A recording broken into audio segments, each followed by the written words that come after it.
Hello बच्चों, आज हम आपको DSSP PGT इंग्लिश का 11 जुलाई का फर्स्ट शिफ्ट का पेपर मैं आपको करवा रहा हूँ। चलो देखते हैं कि कैसे कैसे हम उसको क्वेश्चंस को करेंगे। देखो पहला क्वेश्चन देखो आप, पहला क्वेश्चन क्या कह रहा है। पहला क्वेश्चन कह रहा है कि the average of the first 98 whole number is. तो हमें ये बताना है जो पहले 98 होल नंबर है उन पहले 98 होल नंबर का हमें एवरेज बताना है। तो होल नंबर कौन से होते हैं? जो जीरो से स्टार्ट होते हैं, 0 1 2 3 4 5 6 से लेकर 98 तक जा रहे हैं। ठीक है, तो इस टाइप के निकालने का, जैसे नेचुरल नंबर हो, प्राकृत संख्या हो या होल नंबर हो, इस टाइप का एवरेज निकालने के लिए एक सीधा फॉर्मूला है। एवरेज निकालने का फर्स्ट टर्म जो होगी उसमें ऐड कर देंगे लास्ट टर्म को, अपॉन 2 कर देंगे। ठीक है, एवरेज निकालना है first term plus last term upon 2। ठीक, तो इसमें हमारी फर्स्ट टर्म क्या होगी? क्योंकि 0 से स्टार्ट हो रहे हैं, क्योंकि होल नंबर 0 से स्टार्ट होते हैं, 0 1 2 3 4 ऐसे स्टार्ट हो रहे हैं। तो फर्स्ट टर्म हमारी क्या है? 0, तो 0 लिख दिया, प्लस लास्ट टर्म हमारी क्या है?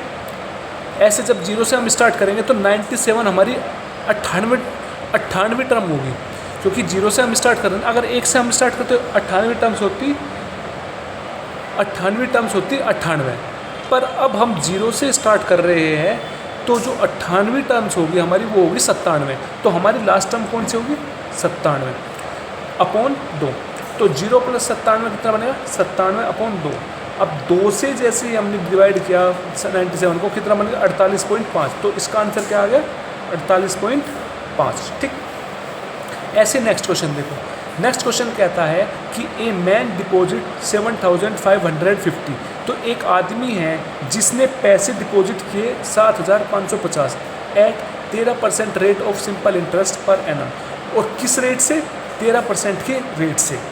तो total amount he will get at the end of 16 year. तो इसने कहा तो टोटल अमाउंट कितनी हो जाएगी उसकी 16 साल बाद।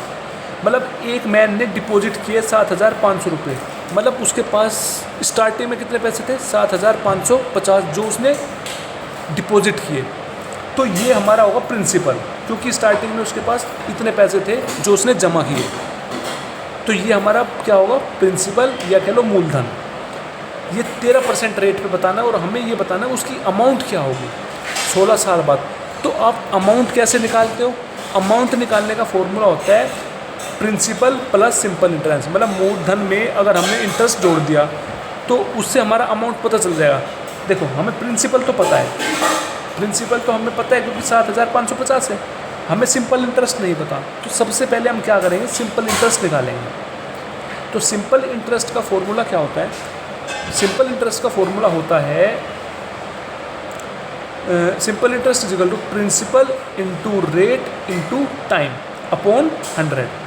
ठीक, तो प्रिंसिपल कितना है? 7550 रखा, इंटू रेट कितना है? 13%, इंटू टाइम कितना है? 16 ईयर अपॉन 100।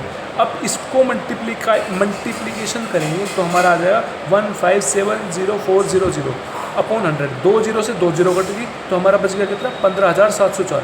तो 15,704 हमारा क्या आ गया? ये आ गया हमारा सिंपल इंटरेस्ट। ठीक है, तो अब हमें निकालना क्या है? अमाउंट निकालनी है। तो अमाउंट निकालने में हमें क्या चाहिए? एक तो प्रिंसिपल चाहिए, मतलब मूलधन। उसमें हमें सिंपल इंटरेस्ट जोड़ देंगे तो हमें पता चल जाएगा उसमें हमारी अमाउंट कितनी है। तो प्रिंसिपल कितना है? प्रिंसिपल हमें दे रखा 7550, 7550 प्लस 50 प्लस हमें सिंपल इंटरेस्ट। अभी हमने सिंपल इंटरेस्ट कितना निकाला? 15,704। तो 15,704 हमने रखा, तो इनको ऐड करेंगे, ऐड करके कितना आ जाएगा? 23,254। तो 23,254 हमारा क्या हो जाएगा? अमाउंट हो जाएगी। तो इसका आंसर होगा 4। ठीक, तो नेक्स्ट क्वेश्चन देखते हैं। नेक्स्ट क्वेश्चन बोल रहा है 265 मूल्य की एक शर्ट 20% की छूट पर उपलब्ध है। मतलब एक शर्ट है 265 रुपये की, तो उस पर उसने 20% की छूट दी। तो ग्राहक को कितना प्रतिशत की अतिरिक्त छूट देनी होगी?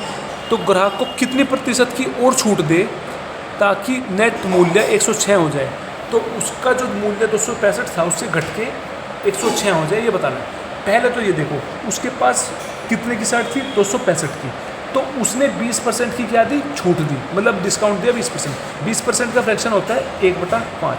मतलब कोई चीज़ 5 की थी, उस पर 1 की छूट दी। कोई चीज़ 5 की थी तो उस पर 1 की छूट दी। तो कोई चीज़ 5 की थी, 1 की छूट दी, तो कितने में उसने चीज़ दी होगी? वो 4 में, 4 में दी होगी ना। मतलब नीचे तो हमारा आता है टोटल जो ओरिजिनल वैल्यू होती है, अपॉन में ऊपर आता है जो वैल्यू हम निकाल रहे हैं। तो 20% का फ्रैक्शन होता है 1/5। तो 5, कोई चीज़ 5 रुपये की थी तो उस पर 1 की छूट मिल रही है, तो 4/5। तो 5 में से 1 की छूट बच गई तो 4 हो गया। तो वो तो हम क्या करेंगे, इंटू में कर देंगे 4/5। तो उसने इतने की वो चीज़ होगी, मतलब वो शर्ट इतने की होगी, क्योंकि 1/5 तो फ्रैक्शन था। तो 1/5 में से 5 चीज़ थी, 5 ओरिजिनल वैल्यू थी, तो उस पर 1 क्या दिया हमने, छूट दी। तो 1/5 थी, छूट देने पे उसके पास जो चीज़ बच गई 4/5 है। 4/5 करके निकाल लेंगे तो हमें पता चल जाएगा कि उसकी वैल्यू कितनी बची। फिर उसने कहा कितने की और छूट दे कि हमें 106 मिल जाए। तो हमें पता नहीं कितने की छूट देंगे, तो वो मान लिया हमने x% है। x% का मतलब x/100 इजिकल टू वो कितना बन जाएगा, 106। ठीक, तो इसने क्या बताया है, इसने ये बताया है, देखो ये चीज़ मैं दोबारा समझाता हूँ 4/5 आया कैसे। तो आपको पता है 20% का फ्रैक्शन निकालेंगे, 20/100 1/5 आएगा ऐसे करके। तो 1/5 की उसे छूट मिली। तो मतलब मान के चलो कोई चीज़ 1 रुपये की थी, कोई चीज़ 1 की थी, तो 1/5 की छूट है। तो वो चीज़ उसने 1/5 की छूट मिल गई। तो अब उस छूट को घटा देंगे तो हमें पता चल जाएगा उसका अब रेट कितना है। तो हम 1 रुपये, मतलब कोई चीज़ 1 की थी तो 1/5 उस पर छूट है, तो 1/5 माइनस कर देंगे तो हमें पता चल जाएगा वो चीज़ कितने की रहेगी। तो इसको सोल्व करेंगे तो आ जाएगा 4/5। तो वही चीज़ हमने रखी है 265 में मल्टीप्लाई करिए 4/5 को, जिससे हमें पता चल जाए अब उसकी मूल्य कितना हुआ। फिर इसने कहा कितने प्रतिशत की और छूट दे कि 106 बन जाए। तो हमें पता नहीं कितने की छूट देनी पड़ेगी, वो हमने मान लिया x%, तो x/100, और वो चीज़ कितने की बन गई 106 की, इजिकल टू 106।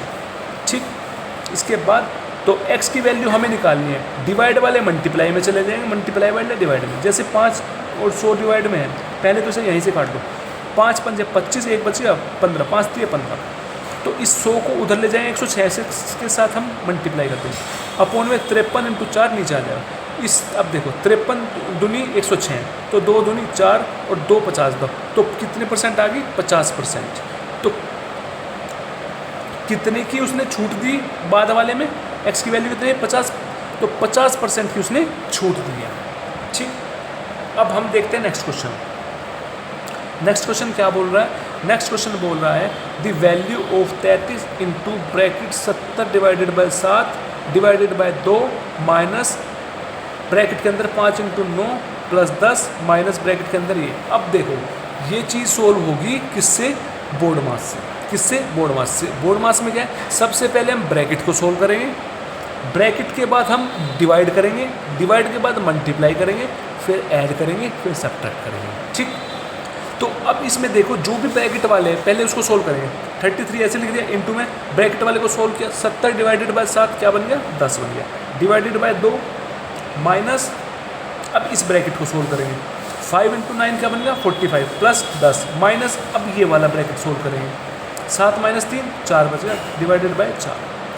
अब क्या करेंगे हम, अब देखो अब हमने अगले स्टेप में डिवाइड कर दिया, क्या कर दिया डिवाइड, तो डिवाइड करेंगे पहले, ब्रैकेट के बाद हमें डिवाइड तो करना है ना। अब हम डिवाइड करेंगे 10 डिवाइडेड बाय 2 कितना बच गया 5, तो 33 × 5 माइनस, अब 45 प्लस 10 कितना बन गया 55 माइनस 4 डिवाइडेड बाय 4 1 बच गया। ठीक है, तो 33 × 5 करेंगे कितना आ जाएगा 165 माइनस 55 माइनस 1 क्या बन गया 54। अब 165 में से 54 माइनस करेंगे कितना बन जाएगा 111, तो इसका आंसर क्या हो जाएगा 111। ठीक, आपको इतना समझ आया होगा अच्छी तरह। तो ऐसे एक नेक्स्ट क्वेश्चन देखते हैं। अब नेक्स्ट क्वेश्चन क्या बोलता है, नेक्स्ट क्वेश्चन बताता हूँ मैं आपको अभी।